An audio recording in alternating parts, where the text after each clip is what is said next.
Hermanos, a pesar de la pandemia, con distanciamiento, alcohol, barbijo, perfectamente podemos servir a nuestro Dios y venir el día del Señor a alabar y bendecir tu nombre. Bendito y alabado sea, Señor. Bendito y alabado sea, Señor. A todos los papis, feliz día. Y a todos los hijos, los que tienen a los papis y lo pueden ir a visitar, que los saluden, que vayan a visitarlos si pueden. Seguramente los padres van a estar esperando ese abrazo de los hijos. Y si están lejos, bueno, el llamado por teléfono, que seguramente los papás estarán esperando. Y también feliz Día de la Bandera, porque hoy es un día patrio. Así que hoy celebramos también el Día de la Bandera. Así que bueno, un montón de cosas, tenemos motivos para estar contentos y gozosos. Quiero compartirles en la palabra de hoy una historia que seguramente la van a tomar como propia y se van a sentir identificados. Vamos a hablar de la vida de Pedro.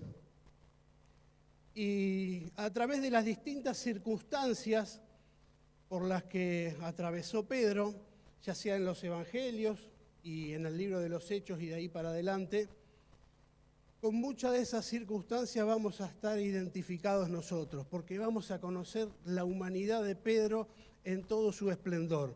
Y vamos a ver un Pedro, el de los Evangelios, y vamos a ver otro Pedro, el transformado, el renovado, el del libro de los Hechos. Y la palabra de Dios nos anima a ser como este último Pedro, el transformado, el renovado. ¿Amén?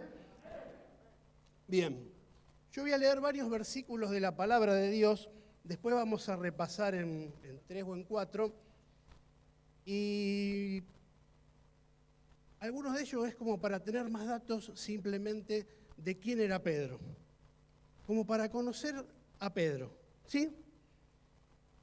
Sabemos que Jesús empezó su ministerio siendo bautizado, luego el Espíritu lo llevó al desierto, estuvo allí 40 días y 40 noches, fue tentado y resistió la tentación y finalmente Satanás desistió, dice la palabra de Dios que se fue por un tiempo.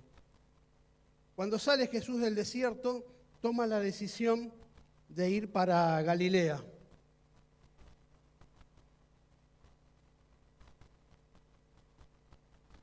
Toma la decisión de ir para Galilea.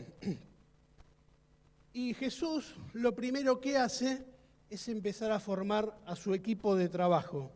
Empieza a elegir a distintos discípulos.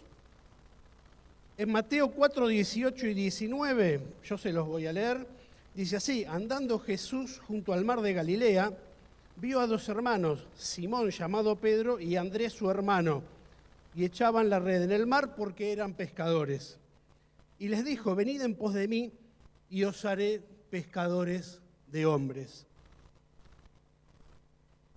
En Lucas capítulo 5, versos 4 al 5, 8 y 11, yo se los voy a leer, esta cita nos habla de la pesca milagrosa, porque este fue el milagro de Jesús que tuvo un impacto en Pedro. Antes de esto, vimos que Jesús iba a la casa de Pedro y sanaba de fiebre a su suegra, ¿sí? Pero ese milagro no le llamó tanto la atención, pero este sí. Cuando terminó de hablar, dijo a Simón: boga mar adentro y echad vuestras redes para pescar. Respondiendo Simón le dijo: Maestro, toda la noche hemos estado trabajando y nada hemos pescado, mas en tu palabra echaré la red.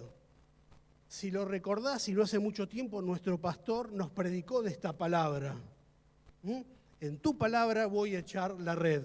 Y nosotros debemos confiar nuestras vidas a Dios. No la red para pescar, nuestras vidas debemos confiar a Dios. Esa es nuestra esperanza de gloria. Y habiéndolo hecho, es decir, salieron mar adentro, encerraron gran cantidad de peces y su red se rompía. Y más adelante dice: Viendo esto, Simón Pedro cayó de rodillas ante Jesús, de la cantidad de peces tremenda que habían logrado capturar y eso que habían estado trabajando en forma infructífera toda la noche. Cayó de rodillas a Jesús diciendo: apártate de mí, Señor, porque soy hombre pecador. Reconoce que había un poder que estaba operando en Jesús y se sentía pecador y se humilló ante Jesús. Y cuando trajeron a tierra las barcas, ahora sí, dejándolo todo, le siguieron. Ahora sí iba a comenzar la pesca de hombres. Más adelante en Mateo capítulo 10, del 1 al 8, nos habla de los 12 discípulos, ¿sí? Los distintos evangelios van diciendo cómo fueron elegidos los hijos de Zebedeo, Juan y su hermano Jacobo. El libro de Juan nos dice cómo fueron elegidos Felipe y también su hermano. El libro de Mateo más adelante nos cuenta también cómo Mateo, el publicano, el recaudador de impuestos, cómo también fue elegido y dejándolo todo, le siguieron. Y dice así, Mateo capítulo 10 del 1 en adelante. Entonces, llamando a sus 12 discípulos, le dio autoridad sobre los espíritus inmundos para que los echasen fuera y para sanar toda enfermedad y toda dolencia. Y los nombres de los 12 apóstoles son estos. Primero Simón, llamado Pedro, y Andrés su hermano. Jacobo, hijo de Zebedeo, y Juan su hermano. Felipe y Bartolomé, Tomás, Mateo el publicano, Jacobo, hijo de Alfeo, Lebeo, por sobrenombre Tadeo, Simón el cananista y Judas Iscariote, el que también le entregó. A estos 12 envió Jesús y le dio instrucciones diciendo: por camino de gentiles no vayáis y en ciudades samaritanos no entréis, sino id ante las ovejas perdidas de la casa de Israel. Es decir, que Jesús ahora estaba comisionando a los discípulos y les dijo: prediquen en esta zona a los hijos perdidos de la casa de Israel, no a los gentiles, no a los samaritanos. Lo interesante de esto es que le dio autoridad sobre los espíritus inmundos para que los echasen fuera y para sanar toda enfermedad y toda dolencia. ¿Te suena conocido esto? Amén. Y yendo predicad diciendo: el reino de Dios se ha acercado. ¿Sabes una cosa? Cuando Juan el Bautista empezó a predicar, empezó con estas palabras: arrepentíos, porque el reino de los cielos se ha acercado. Cuando Jesús empezó su ministerio, empezó exactamente con las mismas palabras: arrepentíos, porque el reino del Señor se ha acercado. Y ahora manda a los discípulos, ¿y qué les dice? Vayan predicando diciendo: el reino de Dios se ha acercado. Sanen enfermos, limpien leprosos, resucitad a los muertos, echad fuera demonios.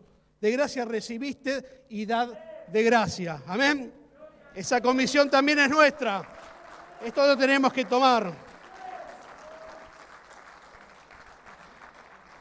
También en el libro de Lucas, en capítulo 10, Jesús formó un equipo de trabajo más numerosos.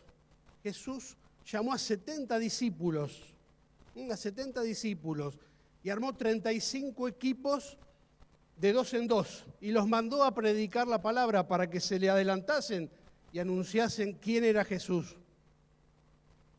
Y dice la palabra de Dios en Lucas 10, 19. He aquí os doy potestad de hollar serpientes y escorpiones y sobre toda fuerza del enemigo y nada os dañará. Así que Dios forma un equipo de 12, un equipo de 70 y los divide de 2 en 2, les da poder y autoridad por sobre todo demonio, les da la potestad para sanar enfermos, le dice: vayan, prediquen la palabra porque el reino de Dios se ha acercado. Y la pregunta es: ¿para qué la potestad de hollar serpientes y escorpiones y la potestad de echar fuera demonios y la potestad de sanar enfermos? Claro que tenía que ver con que el reino de Dios se había acercado. Y esto lo vamos a ver más adelante. Así que le dejo el suspenso y ahora vamos a ver. Más adelante, en Mateo 16, del 13 al 19, vemos la confesión de Pedro. Estamos analizando la vida de Pedro. A veces cuando analizamos la vida de Pedro, hay temas que superan a Pedro y son muy importantes y en algunos casos yo los voy a resaltar, ¿sí? Porque me interesa que profundicemos, porque tienen que ver con lo que la iglesia es, con quién es Jesús y con todas las herramientas espirituales que Jesús nos dio justamente para anunciar el Evangelio.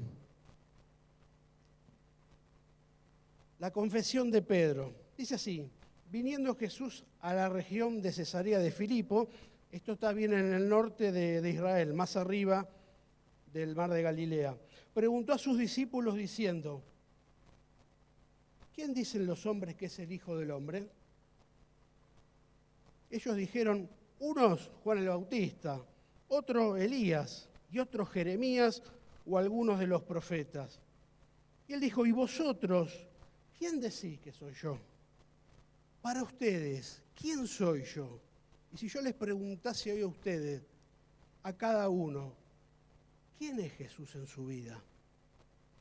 ¿Quién es Jesús en tu vida? Y vamos a ver que a partir de acá hay una característica en Pedro, que es que siempre tiene la iniciativa, siempre habla primero, siempre cuando Jesús pregunta, él responde, ya sea para aciertos o para desaciertos, pero esta es una característica que siempre va a estar en Pedro y aún inclusive después de ser transformado. Y le dice así: tú eres el Cristo, el Hijo del Dios viviente. Y Jesús le respondió: bienaventurado eres, Simón, hijo de Jonás, porque no te lo reveló sangre ni carne, sino mi Padre que está en los cielos. Nuestro Padre Celestial puso este pensamiento en Pedro y había tenido una revelación. Es decir, que en este momento espiritualmente Pedro, por así decirlo, estaba tocando el cielo con las manos. Y dice más: y yo también te digo que tú eres Pedro y sobre esta roca edificaré mi iglesia y las puertas del Hades no prevalecerán contra ella. Y a ti te daré las llaves del reino de los cielos. Y todo lo que atares en la tierra será atado en los cielos, y todo lo que desatares en la tierra será desatado en los cielos. ¿Qué es esta confesión de Pedro? Esta afirmación de Jesús, ¿sí? Sobre la confesión de Pedro. Tú eres Pedro. La palabra griega que se utiliza para el nombre de Pedro es Petros, que significa roca pequeña. Y cuando dice sobre esta roca, aparece la palabra Petra, que significa roca grande. La roca pequeña y la roca grande eran cosas distintas, ¿sí? Así que Jesús le estaba diciendo: vos sos Pedro, la roca pequeña, y sobre esta roca grande, que es la confesión que vos hiciste, ¿quién soy yo?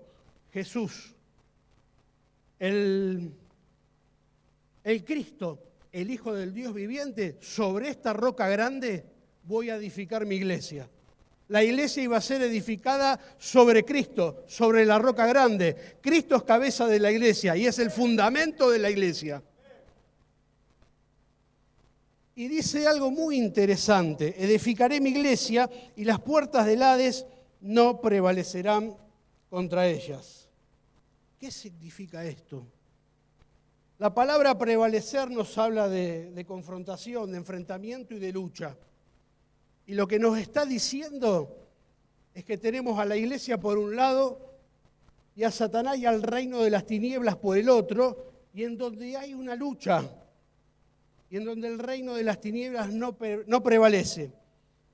Y hay una interpretación sobre esto que en mi opinión se queda corta, y ahora vamos a ver cuál es la verdadera interpretación y después vamos a ver esto a la luz de lo que hicieron los discípulos, que cuando dice y las puertas del Hades no prevalecerán contra ella, lo que viene a nuestra mente es a Satanás atacándonos, tirándonos dardos, queriéndonos hacer daño, y nosotros como que nos atajamos así con el escudo de la fe y nos defendemos y entonces no prevalece. Eso en parte es verdad.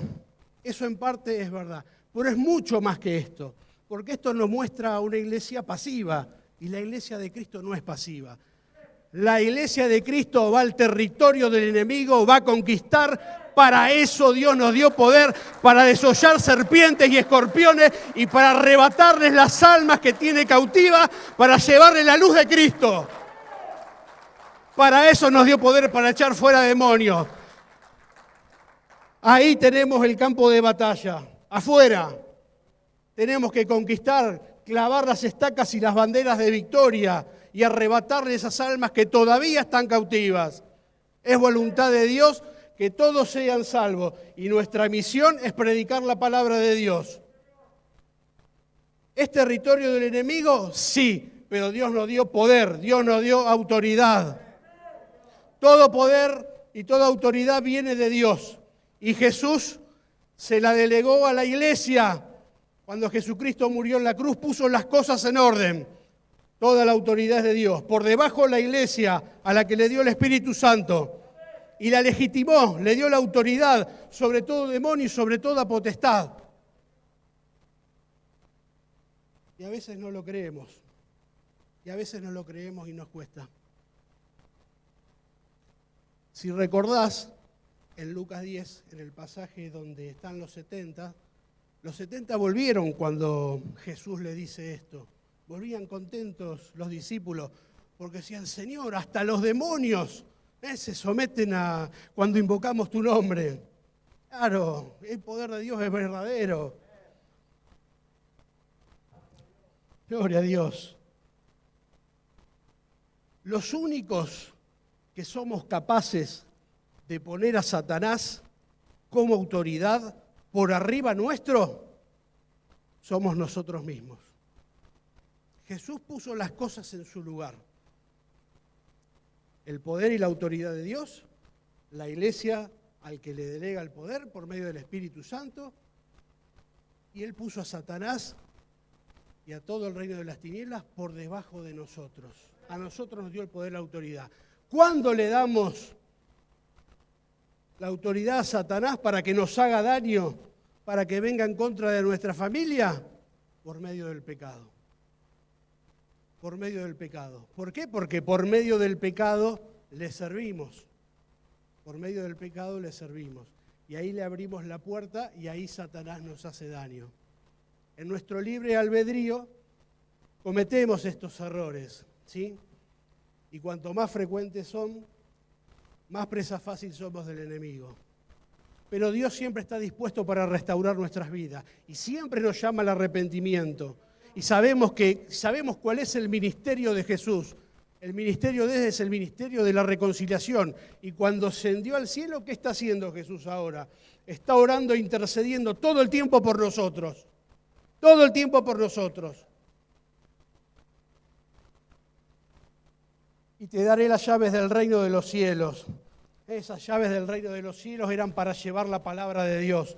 También tenían sentido para que cuando Jesús ascendiera, Pedro iba a ser el que se iba a encargar de organizar la iglesia que iban a hacer después de que recibieran la promesa del Padre, después de que recibieran poder desde lo alto.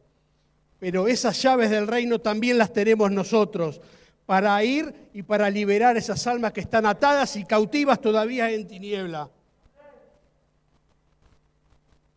A quienes la luz de Cristo todavía no les ha resplandecido. Hasta acá venía todo viento en popa. Teníamos las parábolas de Jesús, teníamos los milagros de Jesús, estos momentos espirituales que estaba viviendo con los discípulos, pero ahora Jesús les anuncia su muerte. Y esto iba a entristecer a los discípulos. Desde entonces comenzó Jesús, esto está en Mateo 16, del 21 al 23. Vamos avanzando cronológicamente en el Evangelio.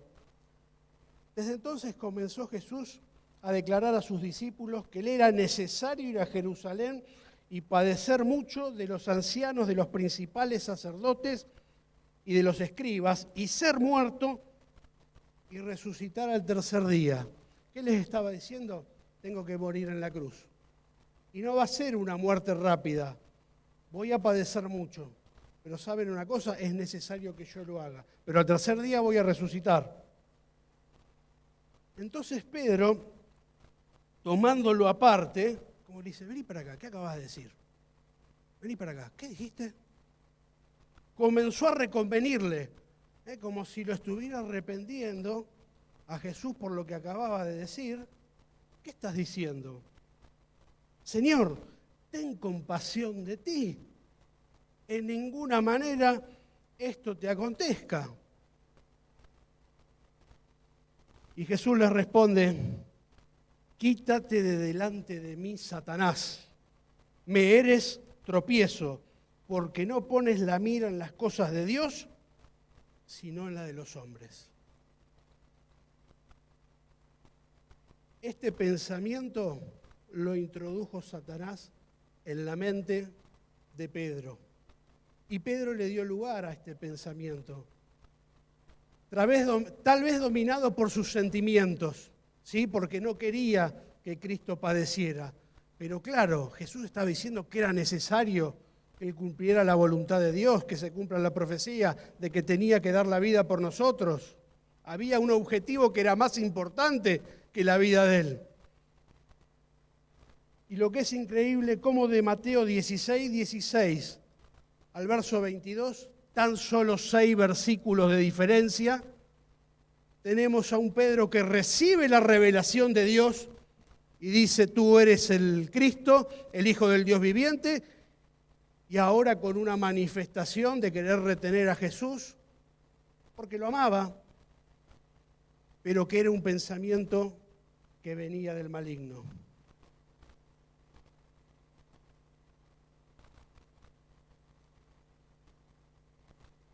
Jesús, de sus discípulos, vamos a ver que en varias oportunidades selecciona 3, que eran los con los que tenía mayor intimidad, que eran Pedro, Juan y Jacobo, ¿sí? Y con ellos vivió experiencias que no vivió con los otros discípulos. Y toma la decisión de llamar a estos 3 y los aparta. Y le dicen, vamos al monte. La tradición dice que es el monte Tabor, que está cerca del mar de Galilea, pero la palabra de Dios no dice cuál es el monte. Y va al monte con estos 3 discípulos. Y cuando llegan al monte, Jesús se transforma, se transfigura. Es decir, que el cuerpo de Jesús se convierte. El cuerpo de carne y hueso que tenía se convierte. Y se convierte con el mismo cuerpo que nosotros vamos a tener en la vida eterna, en la ciudad de Dios, en la Jerusalén celestial. Les estaba anticipando el reino de los cielos, la promesa del Padre, la vida eterna. Se la estaba anticipando. ¿Por qué? Porque los tenía que levantar en la fe. Los tenía que levantar en la fe. Estaban entristecidos de que su maestro tenía que morir. Y no solo eso, sino estando transfigurados, hacen que desciendan del cielo Elías y Moisés. Y Pedro escucha que están conversando Elías y Moisés y Jesús. Y la palabra de Dios no dice de qué conversaban, pero él lo estaba viendo. Y en el medio de esa conversación irrumpe una voz en medio de la nube que dice, este es mi Hijo amado, en quien tengo complacencia, a él oíd. Así que tenemos la voz de Dios, el Espíritu Santo que era la nube, y a Jesús, las 3 personas de la Trinidad reunidas. Y el Padre del cielo que decía lo mismo que dijo el día que Jesús fue bautizado. Se abrieron los cielos, descendió el Espíritu Santo en forma de paloma, y la voz del cielo, la voz del Padre que dijo, este es mi Hijo amado, en quien tengo complacencia. Y eso solamente lo vivieron Pedro, Juan y Jacobo. También estos 3 discípulos, en otra oportunidad, fueron testigos de un milagro de resurrección. La hija de Jairo, un principal de una sinagoga. Estaba el Señor discípulo predicando la palabra de Dios y llega Jairo a Jesús y le pide auxilio, que la hija había fallecido. Y va corriendo Jesús, va corriendo a hacer un milagro. Y en ese camino, si lo recordás, se atraviesa la mujer del flujo de sangre y toca el borde del manto, y queriendo Jesús hacer un milagro, hace otro, porque la fe de esta mujer la sanó. Y llega Jesús a la casa de Jairo y encuentra toda una multitud que estaba llorando, todos los familiares. Y Jesús le dice, la niña no está muerta, está durmiendo. Y se burlaban de Jesús, se burlaban de Jesús. ¿Sabés qué hizo Jesús? Todos los comentarios que no son de fe, todas las personas que no edifican cuando hay que orar para que se haga un milagro, los sacó a todos afuera. Y dijo, Pedro, Juan y Jacobo, vengan. Y ellos fueron testigos de cómo Jesús la tomó de la mano y la niña se levantó. Y se la devolvió al padre, se la devolvió a Jairo. Jesús estaba haciendo estos milagros porque el reino de Dios se había acercado, porque esperaba lo mismo de ellos para más adelante.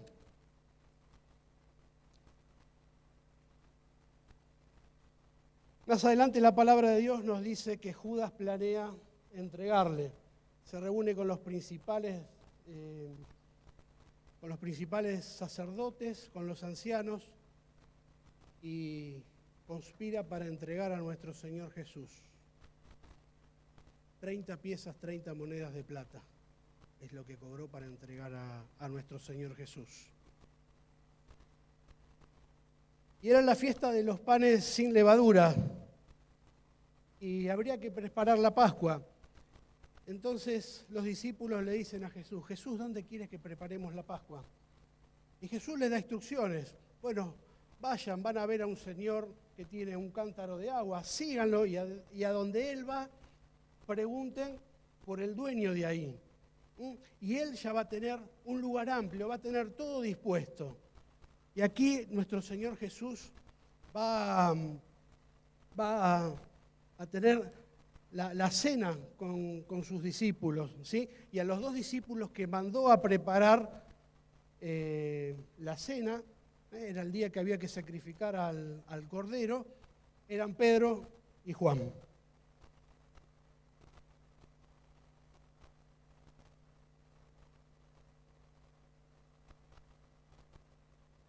Estando en la cena del Señor, Jesús dice, uno de ustedes me va a entregar.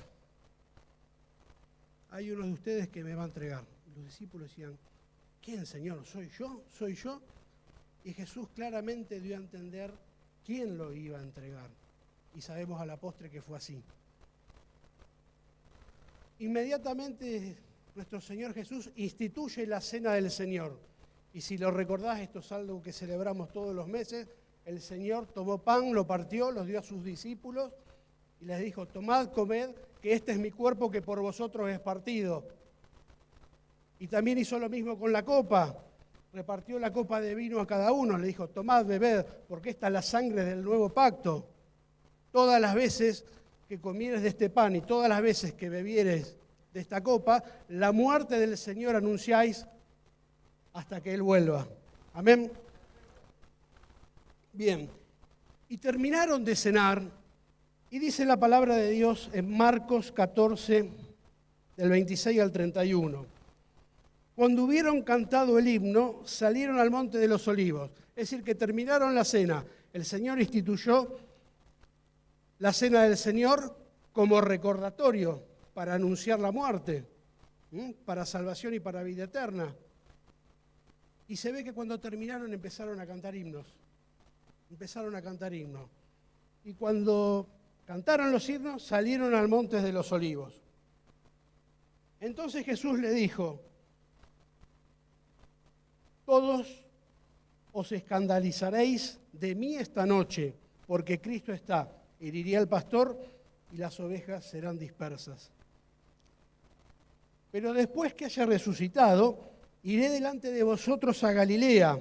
Y esta palabra profética tenía que ver con la tercera vez que nuestro Señor Jesús iba a aparecérselo a nuestros discípulos después de la resurrección. Entonces Pedro le dijo, aunque todos se escandalicen, yo no. ¿Sabés una cosa? Nuestro Señor Jesús les estaba diciendo que todos lo iban a negar, que todos lo iban a abandonar. ¿Y qué hace Pedro? Pedro dice, no, yo no estoy incluido en ese todos. Ellos pueden ser que te abandonen, pero yo no. Así que no solo que confrontó una vez más a nuestro Señor Jesús. En Pedro lo que vamos a ver es un exceso de confianza y una tremenda debilidad para aceptar sugerencias, consejos y enseñanzas de nuestro Jesús, de nuestro Señor Jesús. Él no se sintió incluido en ese todos. Y además se sintió superior al resto de los discípulos. Ellos pueden ser que te falle, pero yo no. Y dijo Jesús, de cierto te digo que tú, hoy, esta noche, antes que el gallo haya cantado 2 veces, me negarás 3 veces. Mas él con mayor insistencia decía, si me fuere necesario morir contigo, no te negaré. También todos decían lo mismo. Todos los discípulos decían, no te vamos a negar, no te vamos a abandonar. Pero quien con más énfasis lo hizo y que reconvino y contradijo a nuestro Señor Jesús fue Pedro. Acto seguido van al monte de Getsemaní, pero no van todos los discípulos. Nuevamente Jesús dice, Pedro, Juan y Jacobo. Marcos 14, del 32 al 38. Vinieron pues a un lugar que se llamaba Getsemaní. Era un huerto, era un jardín que estaba próximo al monte de los Olivos. Y dijo a sus discípulos, sentaos aquí, entre tanto que yo oro. Y tomó consigo a Pedro y Jacobo y a Juan, y comenzó a entristecerse y a angustiarse. Nuestro Señor Jesús se estaba entristeciendo y angustiando. Y les dijo, mi alma está muy triste hasta la muerte. Quedaos aquí y velad. Es la primera vez que nuestro Señor Jesús le pide algo a los discípulos para sí mismo. ¿Qué les estaba pidiendo? Estaba diciendo, háganme el aguante, oren, velen por mí. Yéndose un poco adelante, se postró en tierra y oró que si fuese posible pasase de él aquella hora. Jesús iba a consultarle al Padre si realmente tenía que ir a la cruz y padecer de la manera que lo hizo delante nuestro. Le decía, Padre, si es posible, pasa de mí esta copa, pero primero que se haga tu voluntad y no la mía. Jesús siempre quiso agradar al Padre, siempre quiso hacer la voluntad de Dios y siempre quiso que se cumplieran las Escrituras, aun cuando tuviera que morir, aun cuando tuviera que padecer, aun cuando tuviera que sufrir. Y decía, Abba, Padre, todas las cosas son posibles para ti, aparte de mí esta copa, mas no lo quiero yo, sino lo que tú. Mas no lo que quiero yo, sino lo que tú. Que se haga tu voluntad y no la mía. Vino luego y los halló durmiendo. Jesús salió de orar. Todavía el Padre no le había contestado. Estaba en el medio de la oración y salió. Y cuando sale, encuentra a los 3 discípulos durmiendo. Estaban durmiendo. Les había pedido que oren, que velen. Y estaban durmiendo. Le dice, Simón, duermes. No has podido velar 1 hora. Y acá viene algo que realmente es una enseñanza que todos deberíamos tener presente. Aquellos que escriben las Biblias y marcan cosas, este verso es para escribirlo. Velad y orad para que no entréis en tentación. Velad y orad para que no entréis en tentación. El espíritu a la verdad está dispuesto, pero la carne es débil. Velad y orad. ¿Qué había pasado con Pedro? ¿Qué había pasado también con los discípulos? Es que estaban fallando en un área en la que muchas veces fallamos nosotros. Y tiene que ver con el velad y con el orad. Muchas veces no velamos y oramos y después sufrimos las consecuencias. Y dice, el espíritu a la verdad está dispuesto, pero la carne es débil. ¿Qué quiere decir esto? Este espíritu no se refiere al Espíritu Santo. Se refiere a la voluntad de nosotros, a nuestra voluntad. Muchas veces tenemos ganas, deseo de querer hacer cosas, y cuando se nos ofrecen desafíos y proyectos que tienen que ver con la obra del Señor, sí queremos, sí vamos. Pero cuando llega el momento, no pasa absolutamente nada. ¿Sabés por qué? Porque una cosa son los deseos, las intenciones del corazón, una cosa son los sentimientos, y la palabra de Dios dice que la carne es débil. ¿Qué quiere decir esto? Que la carne tiene también deseos, y esos deseos de la carne nos van a empujar para el lado de la carne, y van a apagar, y van a carcomer los buenos deseos y las buenas intenciones que teníamos.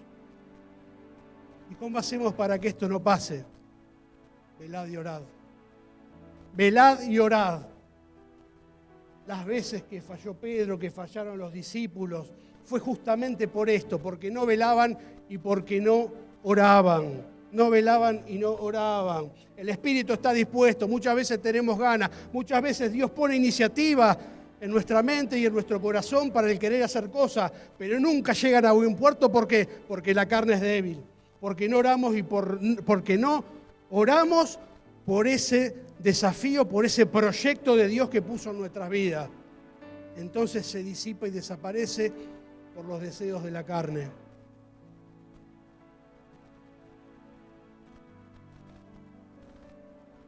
Tres veces Jesús fue a orar, y la tercera vez que entró, Jesús recibió la confirmación del Padre. Sí, tenés que ir a padecer. Y las 3 veces que salió encontró a los discípulos durmiendo. Las 3 veces encontró a los discípulos durmiendo. Y cuando sale la última vez, le dicen, bueno, ahora duerman. Ya llegó la hora de que el Hijo del Hombre tiene que ser entregado. Y en ese mismo momento que estaba hablando, llega Judas con una comitiva para arrestar a Jesús. Mientras todavía Jesús hablaba, vino Judas, uno de los 12. Este se había quedado, era uno de los 9 discípulos que se quedaron ahí en la cena. 13 fueron con Jesús al Getsemaní para orar. Pero Judas no se quedó con los demás. Y con él mucha gente con espadas y palos lo vinieron a buscar a nuestro Señor Jesús, de parte de los principales sacerdotes y de los ancianos del pueblo. Y el que le entregaba, Judas, le daba señal diciendo, al que yo besare, ese es prenderle. Y enseguida se acercó Jesús y dijo, salve maestro, y le besó. Llegó Judas, saludó al maestro, hola Jesús, ¿cómo te va? Y con ese beso lo marcó y lo delató. Y Jesús dijo, amigo, ¿a qué vienes? Entonces se acercaron y echaron mano a Jesús y le prendieron. ¿Quiénes? Los que venían con espadas y con palos. Y acá lo que vamos a ver es la reacción de Pedro. Y después vamos a ver cómo obra Jesús. Lo prendieron a Jesús, pero uno de los que estaban con Jesús, el libro de Juan dice que era Pedro, extendió la mano, sacó su espada e hiriendo a un siervo del sumo sacerdote le quitó la oreja. Entonces Jesús le dijo, vuelve tu espada a su lugar, porque todos los que tomen espada, a espada perecerán. ¿Sabes una cosa? El mover, el accionar, el reaccionar de los hijos de Dios y también de los que no conocen a Dios, pero inclusive los hijos de Dios que no oran y que no velan, que no están en el Espíritu, tienen las reacciones de la carne. Esta es una reacción de la carne, la violencia, el insulto, la ira, los pleitos, todo eso es el fruto de la carne. Y todo esto estaba aflorando en Pedro. ¿Por qué? Porque no era una persona de oración y no era una persona que velaba. Y Jesús se lo acababa de decir en el instante anterior. A lo mejor si hubiera orado no hubiera reaccionado así. Y Jesús le salva una vez más las papas del fuego. Y le dice, ¿acaso piensas que no puedo ahora orar a mi Padre y que Él no me daría más de 12 legiones de ángeles? Pero ¿cómo entonces se cumplirían las Escrituras de que es necesario que así se haga? Y en aquella hora dijo Jesús a la gente, Como contra ladrón habéis salido con espadas y con palos para prenderme. Cada día me sentaba con vosotros enseñando en el templo y no me prendisteis. Mas todo esto sucede para que se cumplan las escrituras de los profetas. Entonces todos los discípulos, dejándole, huyeron. Acá se cumple la negación y la escandalización de los discípulos que Jesús había dicho antes. Jesús, ¿qué hace? Le sana la oreja al que se la había cortado, porque si no lo iban a apresar a Pedro. Y fíjate vos la situación, lo vinieron a apresar, a capturar a Jesús para darle muerte. Con palos, con espada. Jesús no estaba preocupado por él, estaba preocupado por enseñarle a sus discípulos. Estaba diciendo, Pedro, hay una realidad espiritual y una realidad material, y las dos realidades coexisten. ¿Acaso no pensás que si yo le pido al Padre 12 legiones de ángeles, si yo le pido al Padre 100.000 ángeles, por decir un número, no me los va a dar para liberarme de esta situación? Pero es necesario que se cumplan las Escrituras. Yo voy a cumplir las Escrituras. Acabo de orar con el Padre me lo acaba de confirmar. Pedro había dicho, Señor, que semejante cosa nunca te acontezca. Estábamos otra vez en la misma situación. Y Pedro y nuestro Señor Jesús, a pesar de que lo estaban capturando, el amor de Cristo es terrible y no piensa en sí mismo, sino que piensa en formar a su discípulo. Y más aún todavía, les dice a sus captores, ustedes vienen contra mí con palos y con espada, pero si yo estaba predicando con ustedes en el templo, no es necesario todo esto, no es necesario. Me hubieran aprendido ahí. ¿Para qué vienen con todo esto? ¿Sí?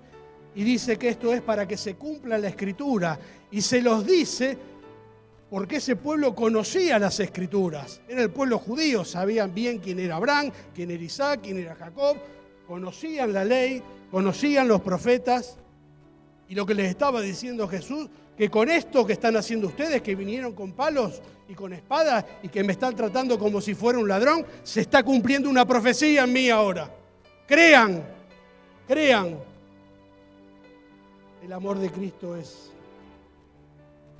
impresionante. Lo estaban capturando para llevarlo, a humillarlo, a maltratarlo y a darle muerte. Y lo único que brotaba de su corazón era amor. A partir de acá el paradero de los discípulos era desconocido. Huyeron y se fueron a esconder. Viene la negación de Pedro. Y prendiéndole, le llevaron a Jesús y le condujeron a la casa del sumo sacerdote. Y Pedro le seguía y agrega una característica de la forma en la que seguía nuestro Señor. De lejos. Seguía a nuestro Señor de lejos. ¿Sabes una cosa? Muchas veces nos apartamos del camino, dejamos de congregarnos, dejamos de tener la comunión con los hermanos y nos van a pasar cosas similares a las que le pasaron a Pedro. La palabra de Dios dice que tenemos que permanecer en la vid verdadera. Fuera de mí nada sois. Y ahora Pedro iba a empezar a experimentar esto. ¿Qué es esto de fuera de mí nada sois? Bueno, él lo iba a experimentar en carne propia. Y Pedro le seguía, pero de lejos. Y habiendo ellos encendido fuego en medio del patio, se sentaron alrededor y Pedro se sentó también con ellos. Es decir, que Pedro se sentó con la muchedumbre que iba con los palos y con las espadas a arrestar a Jesús. Ahora Pedro estaba en el medio de ellos. ¿Sabes una cosa? Cuando nos apartamos de la congregación, de las reuniones de los domingos para alabar y bendecir su nombre, cuando nos apartamos de la comunión de los hermanos, empezamos a entablar relaciones con distintos grupos de personas, amigos, vecinos, gente del trabajo.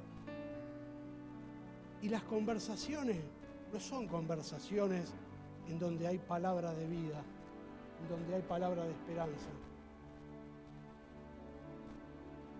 Una criada, al verle sentada en el fuego, se fijó en él y dijo, también este estaba con él. Lo delató. Este Pedro estaba con Jesús. Pero él lo negó diciendo, mujer, no lo conozco. ¿Cómo que no lo conocía? Estuviste 3 años acompañando a Jesús. ¿Cómo que no lo conoces? ¿Cómo que no lo conoces? Tal vez esta hubiera sido una oportunidad única de decir, yo lo conozco. Jesús transformó mi vida. Jesús me hizo caminar por arriba de las aguas. Yo vi cuando Jesús resucitaba a una niña de 12 años. Yo vi cuando se transfiguró. Me mostró la gloria por venir. Yo vi cómo Jesús muchas veces reconfortó mi alma. Claro que lo conozco. Sin embargo, lo negó. Y sabes una cosa, muchas veces nosotros, también con nuestras actitudes, con nuestros gestos, con nuestros silencios, con nuestras ausencias, muchas veces también negamos a Jesús. Yo te pregunto si nosotros somos realmente mejores que Pedro, de este Pedro. ¿Somos mejores que este Pedro? ¿Somos vulnerables?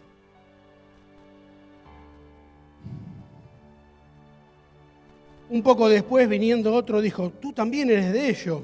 Y Pedro dijo, hombre, no lo soy. Otra vez lo vuelve a negar. Y como 1 hora después, es decir, que ya estaba haciendo ahí rancho con ellos, en el medio del fuego, ya estaba como si fuera uno más de ellos, y alguien lo reconoce y dice, sí, este estaba con él, porque es Galileo, le conocieron el acento. Y Pedro dijo, hombre, no sé lo que dices, lo vuelve a negar. Y enseguida, mientras todavía él hablaba, el gallo cantó. Y acá pasa algo increíble. Entonces, vuelto el Señor, miró a Pedro. Y Pedro se acordó de la palabra del Señor que le había dicho, antes que el gallo cante, me negarás 3 veces. Y ¿sabes una cosa?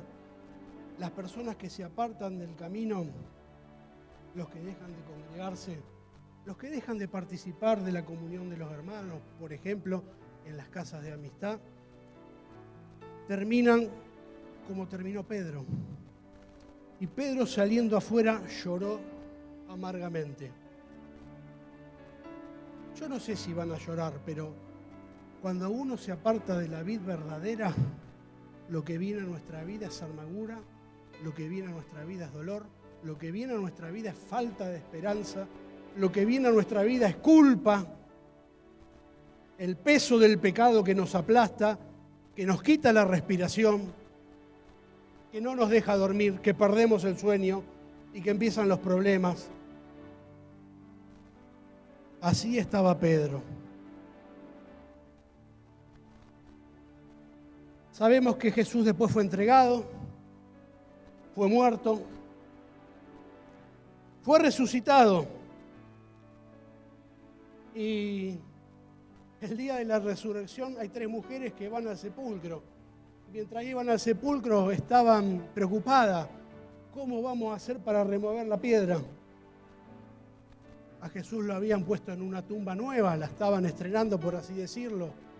Y José de Arimatea con Nicodemo, al que Jesús le había dicho que era necesario que nacer de nuevo, lo llevaron y pusieron a Jesús ahí, sin que lo vieran los judíos. Y van estas mujeres y encuentran que la piedra está removida.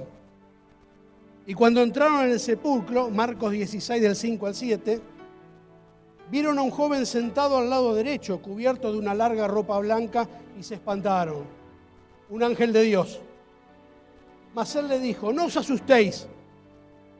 ¿Buscáis a Jesús Nazareno, el que fue crucificado? Ha resucitado. No está aquí, mirá el lugar donde le pusieron. El libro de Juan dice que en el lugar donde le pusieron estaban las vendas apiladas. Pero id, decid a sus discípulos y a Pedro que él va delante de vosotros a Galilea, allí le veréis como os dijo. Y de acá lo que quiero resaltar es lo siguiente, el anuncio del ángel. Le dijo a estas mujeres, id y decid a sus discípulos, y a Pedro,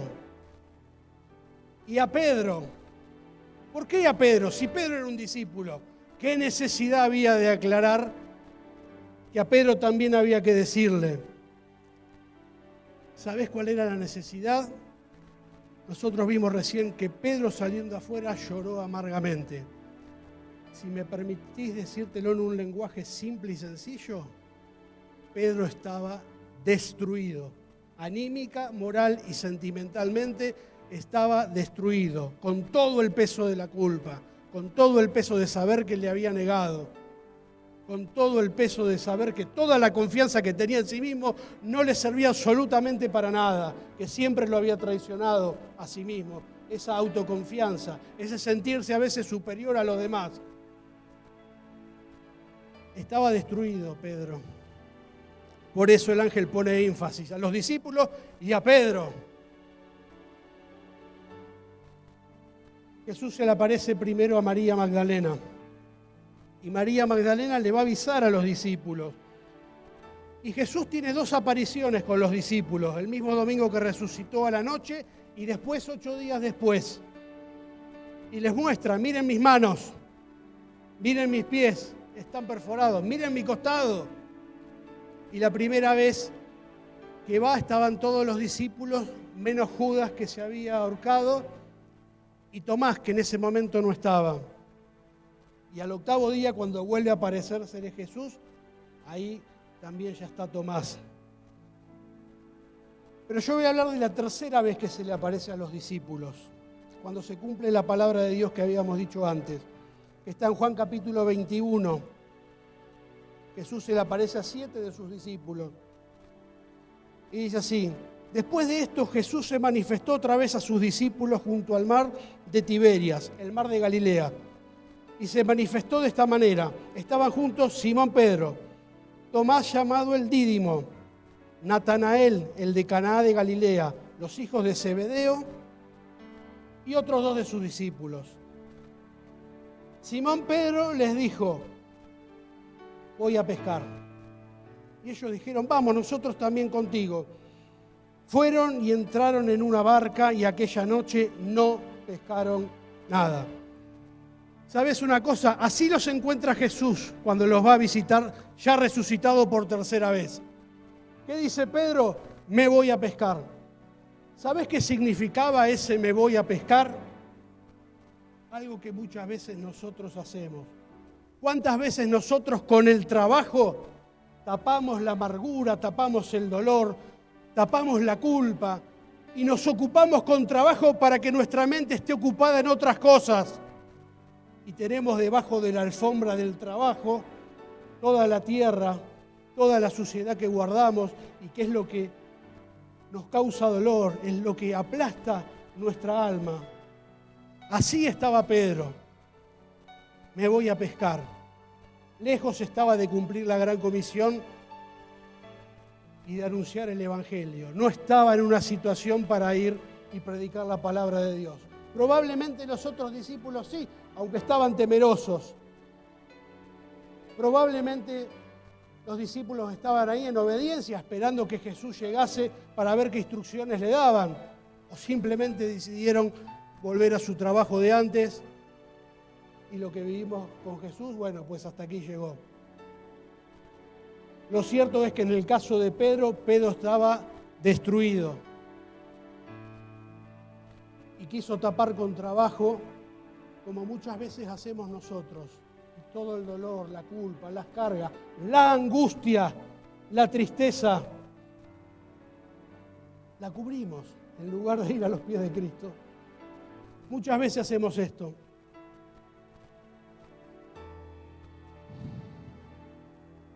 Cuando ya iba amaneciendo, se presentó Jesús en la playa, mas los discípulos no sabían que era Jesús.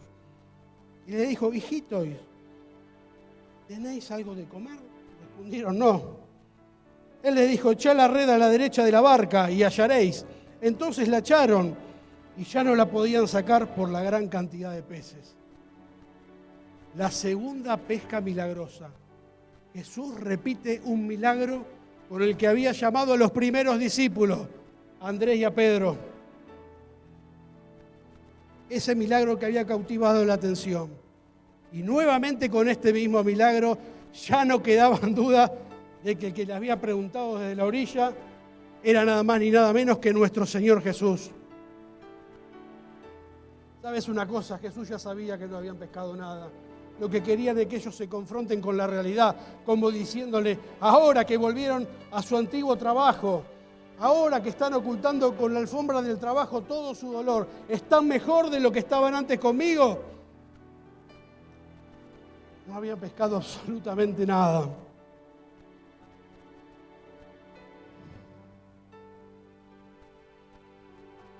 Así que cuando Juan le dice a Pedro que era el Señor, se echa sobre las aguas.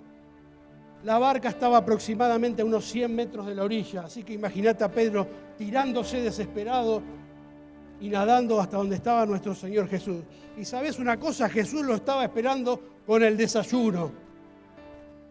Él lo estaba esperando ahí con un fuego, estaba cocinando un pescado y tenía pan. Y cuando llegaron los discípulos, que llegaron con 153 peces, porque la palabra de Dios hasta la cantidad de peces dice, Jesús compartió con ellos un tiempo especial. Y ahora venía la restauración de Pedro.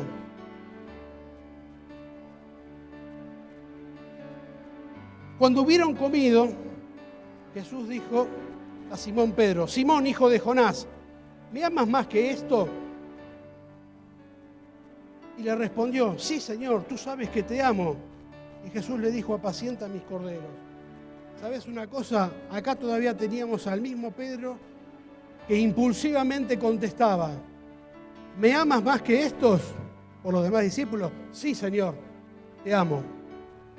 Y se lo vuelve a preguntar otra vez, hijo de Jonás, ¿me amas? Y Pedro le respondió, sí, Señor, tú sabes que te amo. Y el Señor le vuelve a decir, pastorea mis orejas. Y le dijo la tercera vez, Simón, hijo de Jonás, ¿me amas? Pero ahora acá aparece un comentario que cambia la historia. Pedro se entristeció de que le dijese por tercera vez, ¿me amas? Y le respondió, Señor, tú lo sabes todo. Tú sabes que te amo. Y Jesús le dice, apacienta mis ovejas. En esta tercera vez ya la situación era distinta. Entre la pregunta de Jesús si lo amaba y la respuesta de Pedro deben haber pasado entre 10 y 15 segundos. Pero psicológicamente, en el intelecto de Pedro, pasó una eternidad. Y todas las cosas que yo te estuve comentando seguramente pasaron por la mente de Pedro cuando Jesús le estaba preguntando ahora por tercera vez, Pedro, ¿me amas? Y ahora ya un Pedro humilde, no altivo, dice, tú lo sabes todo. Y Jesús lo que hace es reconfirmarlo. Le dice, vos sos un hijo de Dios, vos vas a permanecer en la vid, vas a ser un discípulo mío. ¿Sabés una cosa? Ni siquiera Pedro tenía confianza en sí mismo del discípulo y el apóstol que después iba a ser. Pero Jesús sí. Pero Jesús sí. Y ¿sabés una cosa? Es probable que vos pienses de vos mismo que no sos capaz de hacer determinada cantidad de cosas. Pero déjame decirte algo. Jesús apuesta por vos. Jesús tiene esperanzas en vos. ¿Y dónde está la clave? La clave está en dejar ser a nuestro Señor Jesús y obrar en nuestro ser. Y renunciar al yo. Y renunciar al yo. A partir de esta confirmación de Jesús, Pedro es restaurado. El corazón de Pedro estaba herido, con culpas, con cargas. Y Jesús le estaba confirmando no solo que estaba todo bien y que no le estaba echando nada en cara. Le estaba diciendo, vos tenés las llaves del reino. Yo te las di para que prediques la palabra. Pronto voy a ascender. Alguien se tiene que ocupar de organizar la iglesia. Y el Pedro que vemos Ya en el libro de los Hechos es un Pedro totalmente cambiado. Va a tener un montón de iniciativas, pero ¿sabes una cosa? Nunca más tuvo un yerro como los que tuvo acá. Nunca más cometió un error de esta naturaleza. Claro que tuvo que aprender algunas que otras cosas. En el camino de Dios siempre tenemos que perfeccionarnos. La medida que nos dejó Jesús es muy alta, a la estatura de la medida de la plenitud de Cristo. Pero claro, cuando nosotros vemos los recursos que tenemos, nos frustramos. Decimos, no, con esto no llego. Con mi intelecto, con mi fuerza de voluntad, con mis fuerzas físicas, no me alcanza. Pero lo importante no es lo que nosotros tenemos, sino el Espíritu que Dios puso en nosotros. Porque nosotros somos los vasos de barro y el Espíritu de Dios es lo que nos hace valiosos.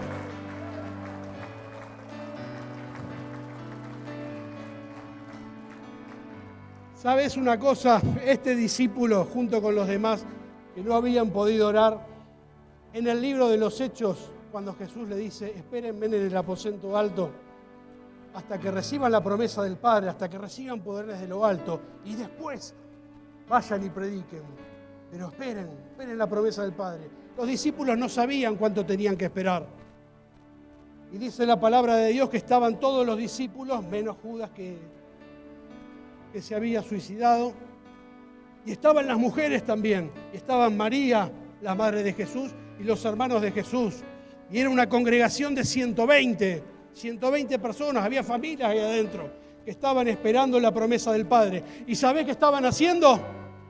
¿Cómo te imaginás que estaban esperando la promesa del Padre? ¿Qué estaban haciendo? ¿Estarían mirando Netflix? ¿Estarían hablando de fútbol?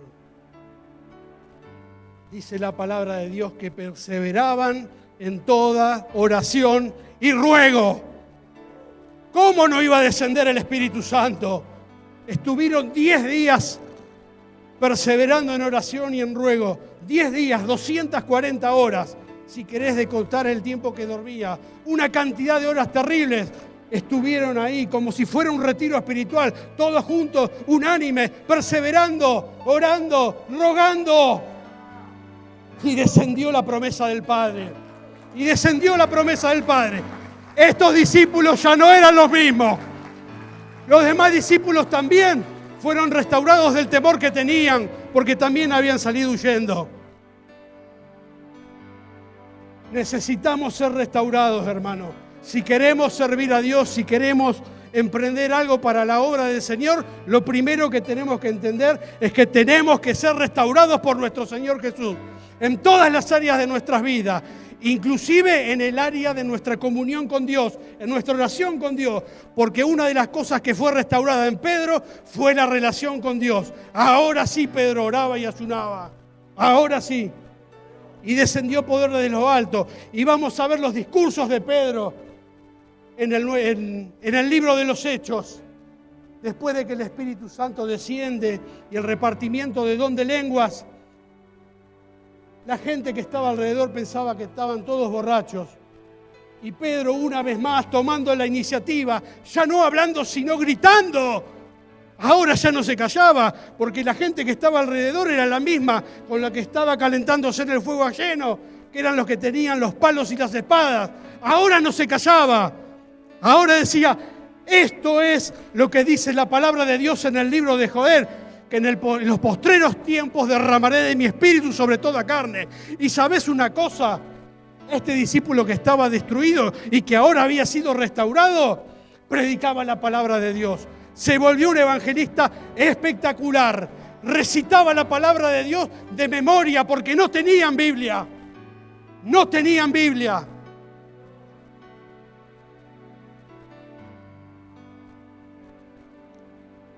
¿Qué es lo que nos impide a nosotros que prediquemos la palabra de Dios?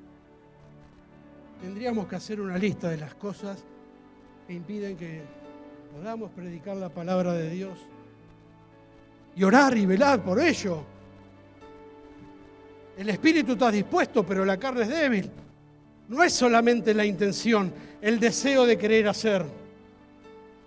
Es necesario acompañar ese deseo con oración, con ayuno, con todas las herramientas espirituales que nos da la palabra de Dios. y después de recibir poder desde lo alto, vinieron los milagros. Un día, sin querer y sin haberlo programado, Pedro y Juan iban al templo a la hora novena, a la hora de la oración, como todos los días iban al templo. Era la hora de la oración, y cuando llegan al templo encuentran un cojo, que hacía varios que los traían ahí para que la gente se compadeciera y de la lástima le diera limosna. Y se cruzan las miradas del cojo y de Pedro. Y el paralítico lo miraba como esperando algo de ellos. Y Pedro le dice: yo no tengo ni plata ni oro, pero lo que tengo te doy. Y en el nombre de Jesucristo de Nazaret, levántate y anda. Y se levantó y saltó y le dio la gloria a Dios y entró al templo. Y todos los que estaban ahí creyeron. Y ese día se convirtieron como 5.000. Y el día anterior, cuando Pedro les decía y les explicaba lo que era el Espíritu Santo que era derramado, se convirtieron 3.000. Y yo voy a terminar con esta cita. ¿Sabes una cosa? Empezaba la persecución de la iglesia. Porque la iglesia empezaba a nacer y con fuerza, de a 3.000, de a 5.000 personas. Y Jesús se manifestaba en los discípulos con mucho poder, con muchos milagros, con muchas señales. Y dice la palabra de Dios que la gente sacaba a los enfermos a la calle para que Pedro al pasar con su sombra los tocase y se sanasen. Es decir, que el Espíritu Santo de Dios obraba de una forma tremendamente poderosa en Pedro, que ni siquiera tenía la necesidad de orar. El simple pasar, la simple presencia de Dios hacía que todos los espíritus de enfermedad huyeran de delante de la presencia de Él. Y la gente era sanada.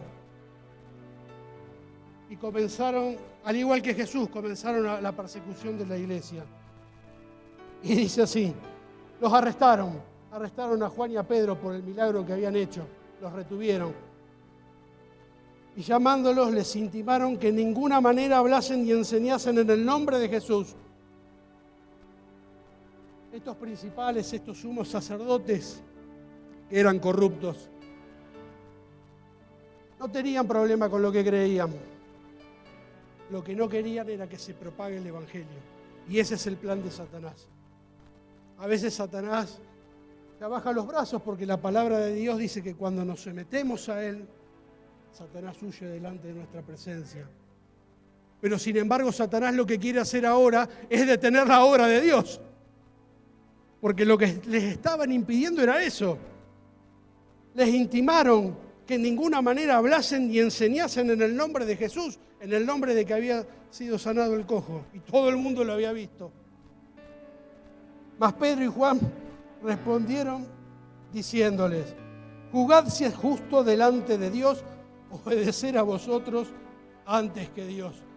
Ya estaban muy lejos de negar a nuestro Señor Jesús. Ya no se iban a escandalizar.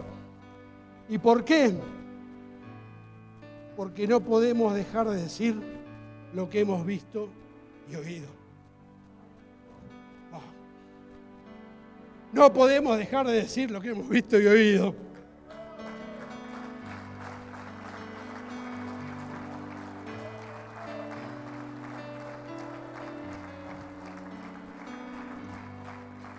¿Con qué situación de Pedro te identificás?